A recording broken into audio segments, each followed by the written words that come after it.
One of the most difficult aspects of pursuing a career in the film industry, aside from the work itself, is something as simple as socializing. If most of the people you spend time with are friends and family outside the film world, chances are you're probably fielding a lot of questions about what you've achieved lately. Because when people look into the film world, they look at Hollywood, they see the glamour, they see the success, they see the Oscars, the awards. So that is where their mind is going to go to. And this is not a knock on them. It also has to do with the fact that most people in society view career goals, career paths in a very traditional sense. For example, if you want to be a doctor, you study something scientifically or medically related in college, and then you go to med school after and do residency and so forth. If you want to be a lawyer, you probably study poli-sci or history in college, and then you go to law school and pursue your JD. And the same goes for many more traditional jobs. And that's not necessarily the case with the film industry. So you might get people who are thinking that way asking you a lot, what are you doing for work? Which these are questions I've been getting, especially since graduating from college and since the pandemic started. They want to understand how I am advancing my career. And I sometimes sense a little bit of disappointment when I tell them I'm working multiple jobs and none of them are film related right now.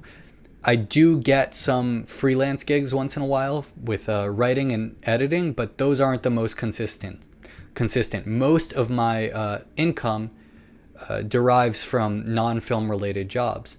And what I need those people to understand, and what I need you to understand if you are pursuing film, is that one of the greatest gifts for pursuing a career in film or any career as an entrepreneur, because I view writing as entrepreneurship. You are selling a product. One of the greatest gifts is time and control. If you are working a film job where you work 6 to 7 hours a week as an assistant, a paid intern, a production assistant, and you're getting paid minimum wage, you have to ask yourself, when are you going to make your own films? Some people have a plan for that. I have nothing against this. If you have a plan for that, I respect that. But for me, I was looking at jobs in the film industry, especially when the pandemic started. I thought, what jobs can I get? I'm really worried about this. Is my film career on hold? I was seeing a bunch of jobs with these types of hours, right? Paying $30,000 to $40,000 a year, which if you break it down seems like minimum wage, but it's in actuality much less. Because if you are working 14 hours a day, 6 to 7 days a week, you are making less than minimum wage, and you also don't have time for yourself or your own projects. And at the end of the day, in my opinion, and I think it's fact, but I guess I have to state this is my opinion, your success in the film industry ultimately comes down to your work. What are you creating? What ideas are you coming up with? How do you make those ideas come to life? Well, you obviously need money and you need time to develop them. So my thinking is that you should give yourself that time and you should find ways to make that money. And that is what I have been doing over the summer, and that is what I'm going to share with you here. For me at this point in my career, I just want to keep making films. So if you want to keep making films and you're interested in how to make the money and the time to do so, I'm going to share with you 2 methods, 2 jobs I have been taking on. So those are Instacart and trading stocks. The second one, if you could even call that a job. So Instacart, I've been making $20 an hour. Now, Instacart is basically a third-party shopping app where you have a customer order groceries, and then I, as the shopper, will go and shop for them and deliver those groceries to that person. The reason I can make $20 an hour, and this is not on an hourly wage, this is basically like freelance. I don't know the better word for it. But what I like about this app, as opposed to other third-party delivery apps, is that instead of being assigned orders, you get to choose which order you take. So I can show you on my app, but you basically have a screen with, let's say, 10 orders, or batches as the app refers to them. And you get to pick which batch seems like the best deal. So sometimes when you're starting out and you're really eager to get batches, you might pick a $20 batch that, will take you 4 hours, right? or 3 hours, something like that, because the distance of the delivery will be very far. The number of items you have to pick up is a lot. There's a lot of traffic, something like that. And you need to start avoiding those, because then you'll make something as low as like $10 an hour. But to make $20 an hour with this gig, what you have to do is very simple math. Let's take a $20 order for simplicity's sake. You see a $20 order, you have to ask yourself, based on the amount of items I have to pick up, based on the distance I have to drive, based on obstacles such as parking and traffic, can I do this order in an hour? If you can confidently do this order in an hour, you will make $20 in an hour. Let's take other numbers. If it's a $40 order, can I do this in 2 hours? And of course, you're discerning, you're gauging whether you can do that in an hour or 2 hours.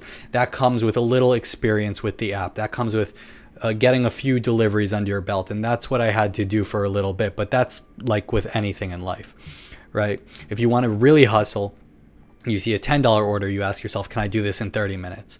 So if you follow that very simple method, in no time, you're going to start making $20 an hour, and you're going to be having control over this. And I really like this because I'm the type of person that believes, you should get paid for the type of work you put in. I don't like the idea of fixed wages because there's no telling how much work you're going to be handed on any given day. I like making money in accordance with the amount of effort or the type of effort that I put in.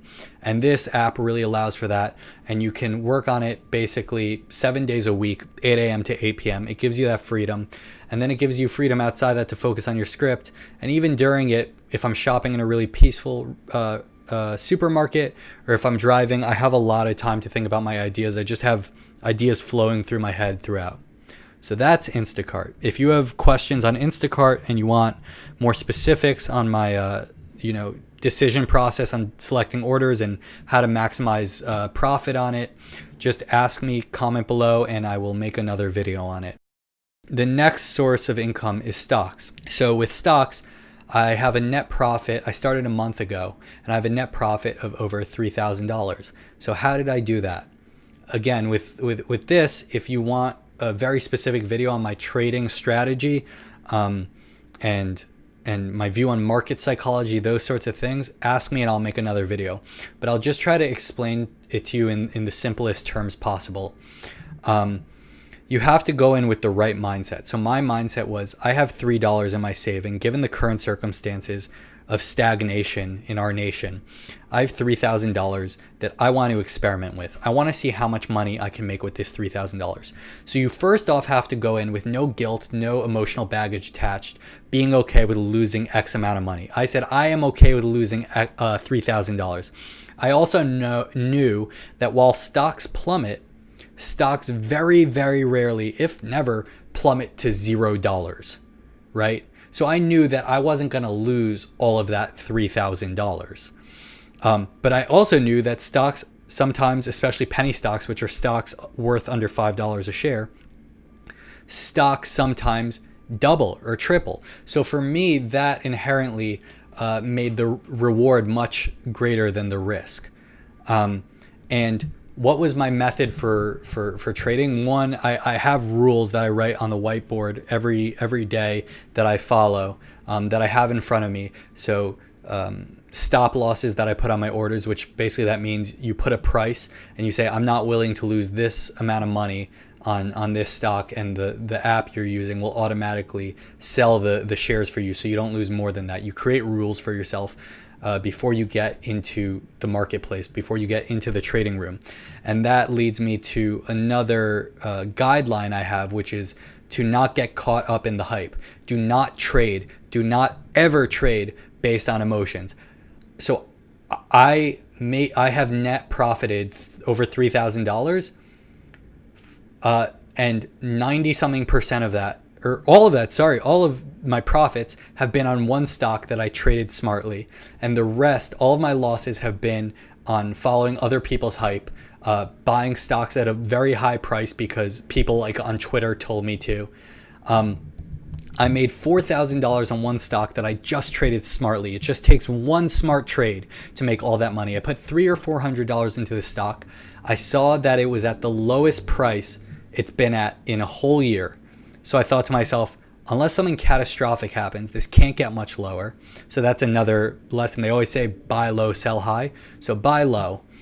And I also knew that it was in the virtual learning, virtual education sector, which I knew was going to be huge soon because of COVID, schools are going to start realizing they have to go to an online platform. So those variables altogether made it a strong buy for me. Buying it low, and it was in a sector that was hot and not fully realized yet. All of my losses have come from buying stocks that were already hot, that were in sectors that were already realized, and that what they call in the trading world FOMO, fear of missing out, and in the regular world, but specifically they use it when people tell you to buy because the stock's already blown up and they say you don't want to miss this train, it's going to go up another 100% and so forth. And I got involved in so many of those, and it's not like I lost a bunch of money on one stock. It's more that I just put a little bit of money in a bunch of stocks that people told me were going to blow up, and they were already at their highest point and then they dropped.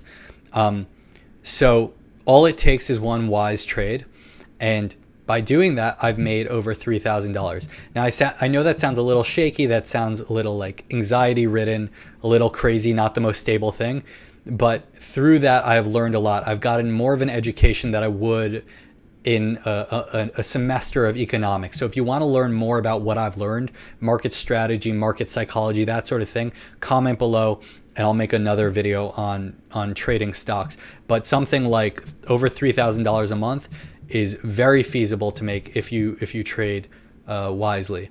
But for this video, this is all just to say that if your goal is to get your films made and to give yourself time to write and develop them, there are ways to do that, especially in the crazy state of the world that we're in now. And these are just two examples of that. If you have other ideas, other examples, comment them below. I have no bias. Even if you have something film related, comment it below. I have no spite toward any other jobs. These are just the opportunities that I found to be most effective at this moment. And at the end of the day, I think all this is, what I think is most important is your mental health, being able to afford a home you want to live in, not having to live in a studio with cockroaches, not having to live in a 5-bedroom with random strangers you don't know during a pandemic. I don't think we should romanticize the artistic path, the starving artistry so much. I think we should prioritize discipline and stability a lot more so that we can focus and get our work done.